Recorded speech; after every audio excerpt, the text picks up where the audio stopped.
Hello and welcome to the PrepWell Podcast, the place to be if your child wants to attend a top-tier college, a military service academy, or they want to earn an ROTC or athletic scholarship. I'm Phil Black, your host, and my job is to prepare you and your child for this amazing journey. So sit back, buckle up, and prepare to out-prepare. Hello, friends, and welcome back to the PrepWell Podcast. In today's episode, I want to build on last week's episode about summer camps. Last week was all about using this notion of a fantasy summer camp to try to discover what your child is really interested in. This week, I want to get more practical because summer is fast approaching, and one of the most common questions I get is, should I or should my son or daughter go to XYZ enrichment camp? I get this question at least 3 or 4 times a week. And the usual suspects are National blah, blah, blah Global Leadership Camp, Computer Programming Camp, Astro Camp, Marine Science Camp, Creative and Performing Arts Camp, Computer Science Camp, and the list goes on and on. My answer, as you might guess, is that it depends. So why don't I start out with what I like about XYZ enrichment camps, and then what I might not like as much about these types of camps. So what do I like about these camps? Well, number one, they can signal or reinforce your interest in a particular subject.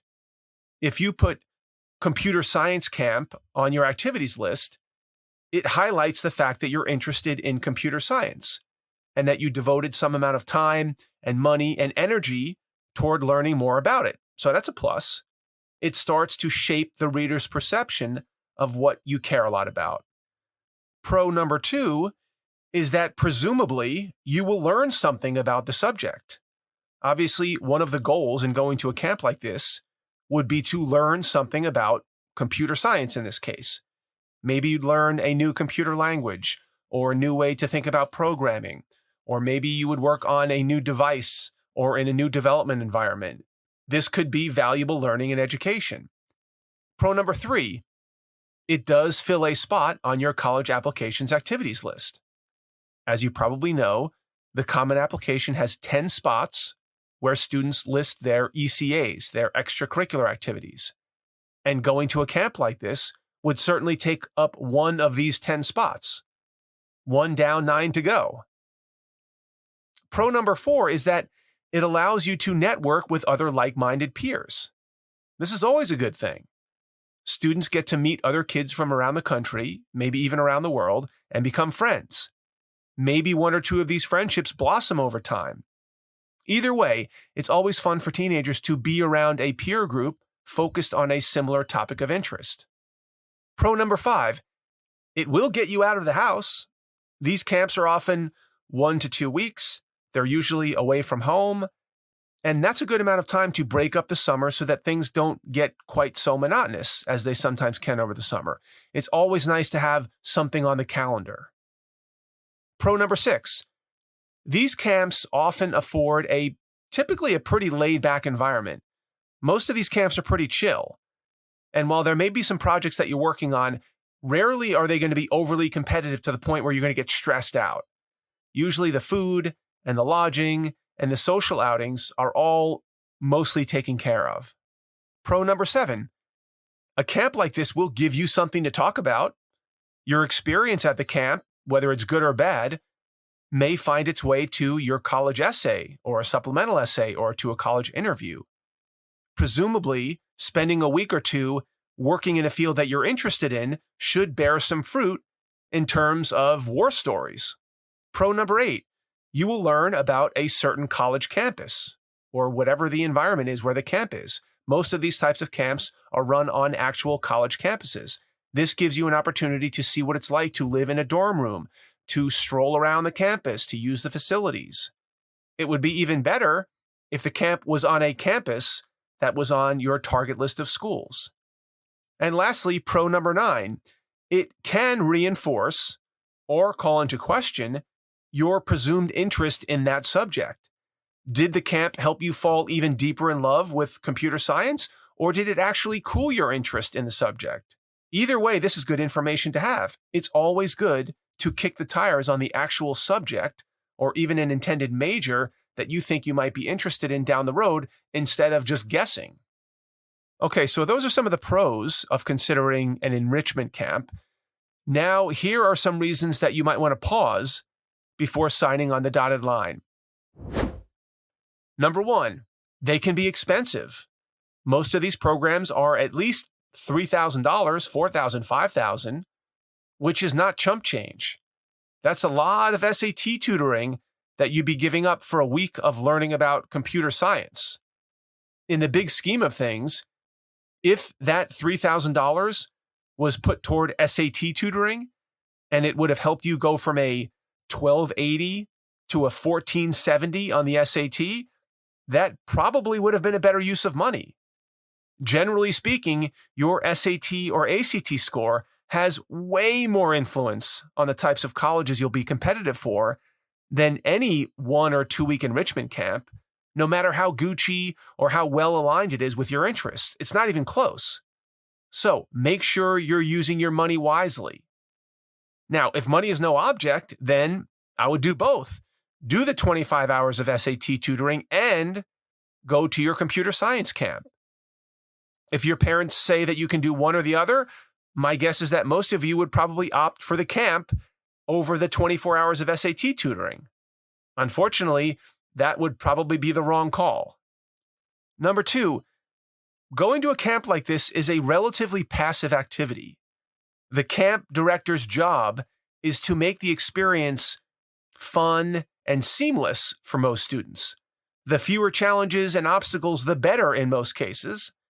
Everything's going to be set up ahead of time, and you basically just show up, listen to what the counselors tell you to do, sit in a classroom, do a few group projects, and that's about it. And if you're not super motivated and engaged and ready to make the most of your time and money, it could be very easy for you to sit back, listen to a few lectures, go to the prearranged social events, and have a grand old time. Not that there's anything wrong with that, but will you be making the most of your time and money, and will it be worth it? Number three, listing this type of camp on your activities list on your college application may not be as impressive as you might think it is. I know it sounds kind of glamorous and sexy to go to a computer science enrichment camp, and it will take up a spot on your activities list, but the admissions officers have seen most of these camps before. They're not going to be blown away by any means. Unless this is a very unique and unusual camp and or you accomplish something way out of the ordinary, which isn't out of the question, but just understand. Just know that it's not a super unique thing to do. Number four, signing up for a camp like this and going to that camp gives you an excuse not to explore other options. Sometimes when you have something like this on the calendar for the summer, it gives you license to get lazy with the rest of the summer. After all, you've got this 1 week camp lined up, and you start to get complacent and you don't really push yourself for the other 7 or 8 weeks of the summer. Number five, sometimes going to a camp like this will tie you to a certain demographic. In some cases, admissions officers may have a preconceived notion about where you come from, how much money your family has, and how many resources you're willing to commit to this type of experience. Again, not that that's a bad thing, but understand that it might paint you in a certain light. And these days, that might not be the light you want to be painted in. And lastly, the camp just might turn out to be a dud and not well run. Not all camps are created equal. It could be a total disappointment. Now, obviously, do whatever due diligence you can and look for reviews and such, but there's never a guarantee. It could just be an environment that doesn't really suit you well. So don't assume it's going to be awesome and a great use of money. It very well may not be. So as you can see, like many things, there's no one simple black and white answer.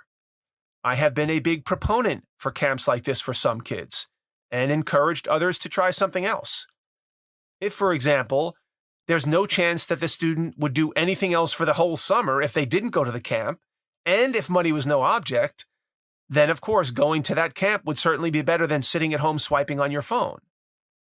However, I also work with a lot of high aspiration students who get seduced into going to a fancy camp when they really should be at home shadowing people, interning, working at a lab, doing research, starting a business, refining an app, creating a robot, learning a new computer language, volunteering, or any number of activities that would show more industriousness, initiative, resourcefulness, motivation, determination, leadership, humility. Instead, maybe they take the easy way out and they get complacent. In other words, sometimes taking the bull by the horns and striking out on your own to do something more challenging, more gritty, less conventional will not only look better optically, but you will likely learn more life lessons from it as well. Now, there are some students who are motivated enough to do this on their own, to create their own summer programs, but oftentimes it takes a parent or someone like me to help them design a plan to make something like that happen.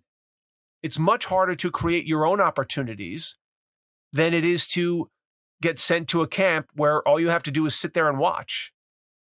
Now, if you are considering going to a camp like this, here are some questions that you should ask yourself. Number one, how expensive is it? Including airfare, transportation, spending money. Number two, can you afford it? Number three, is there a better use of money? For example, SAT tutoring. Number four, how excited are you about the subject of the camp? Number five, how well does the camp align with what you're interested in? Number six, does the camp seem to offer the appropriate level of challenge?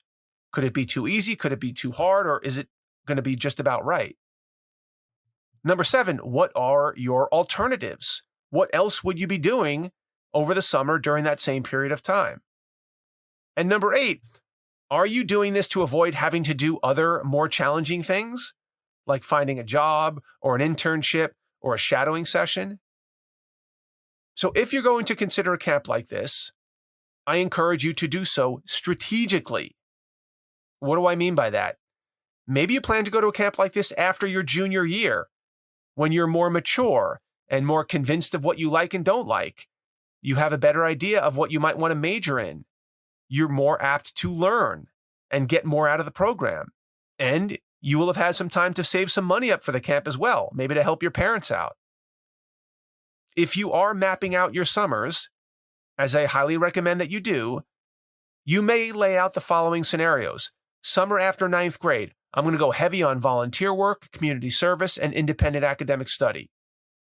Summer after 10th grade, I'm going to focus on shadow sessions, internships, studying for the SAT.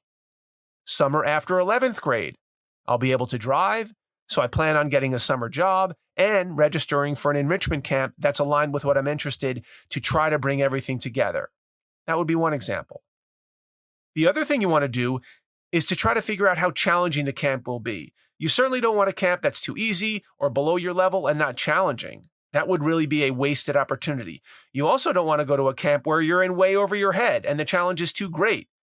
You want to try to find a camp where you can operate right on that edge of your competency, where you'll have to stretch yourself to perform, but you don't want to implode either. This can be challenging and can take quite a bit of due diligence on your part or on the part of your parents. I hope this has given you some food for thought when it comes to these summer enrichment camps. Like everything else, it's important to think about these things early and in the context of a multi-year plan. If you'd like to have a session with me to go over some of your thoughts or a strategic plan, reach out and we'll set something up. That's all I've got for you today, folks. Thank you for tuning in. Thank you for the continued support. In case you didn't know, this podcast supports PrepWell Academy's online mentoring program, where high schoolers and their parents receive weekly videos from me where I break down important topics and give timely advice about college admissions, particularly for top-tier colleges, service academies, and for ROTC and athletic scholarships. Many parents who listen to this podcast already have their high schoolers enrolled in PrepWell Academy, which is great. If you don't yet, please consider enrolling them. Registration is only open during freshman or sophomore year. After that, we no longer accept new students. So if you have a freshman or a sophomore in high school and you like what you're hearing in these podcasts and you'd like to get more content like this, tailored specifically for your child, for their specific grade, with their specific goals in mind. Go to PrepWellAcademy.com and enroll today. If you know a parent with a middle schooler or high schooler that might find this helpful, please share the episode with them and give us a rating if you have the chance. Word of mouth and positive ratings help our podcast reach a wider audience. If you have questions, comments, or an idea for an upcoming episode, please reach out to me by email, DM me on Instagram, check out our blog, Facebook page, connect with me on LinkedIn. I'd love to hear from you. Until next week, goodbye, good luck, and never stop preparing.